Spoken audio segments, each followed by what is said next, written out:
Habari, hii ndo namna ambavyo wewe unajisababishia vidonda vya tumbo kwa upande wa mchana. Lakini pia kwa wewe ambayo tayari una changamoto ya vidonda vya tumbo, basi jua hii ndo namna ambavyo unajiongezea maumivu makubwa sana. Kwa nini unapata maumivu makubwa sana mchana?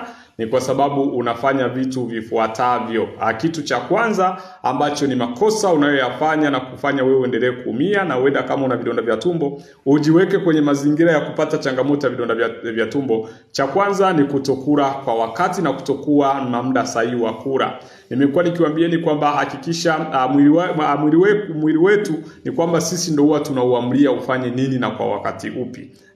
Kwa hiyo sasa wewe kama umezoea kula saa 7, unakuta kila ikifika saa 7 homoni ya gastrin inamwagika. Homoni ya gastrin ikimwagika huwa ikikuta hamna chakula tumboni unaenda kumega kuta za tumbo. Kwa hiyo ukizoea kula saa 7 lazima itakuwa inamwagika saa 7. Kwa hiyo kitu unachotakiwa kufanya ni kuhakikisha uwe na muda maalum wa kula na unakula kwa wakati. Hicho ni kitu namba 1. Lakini kitu namba 2 ni ile kwamba mtu auli milo midogo, unakaa na njaa kwa muda mrefu. Ukikaa na njaa kwa muda mrefu, ndugu yangu, utajisababishia matatizo ya vidonda vya tumbo, na kama hauna vidonda vya tumbo yatakuwa ni mazingira rafiki ya wewe kuanza kupata changamoto ya vidonda vya tumbo. Zingatia hilo, litakusaidia kuondokana na changamoto hiyo. Kama utakuwa na swali, JW Sabo Clinic tupo hapa kwa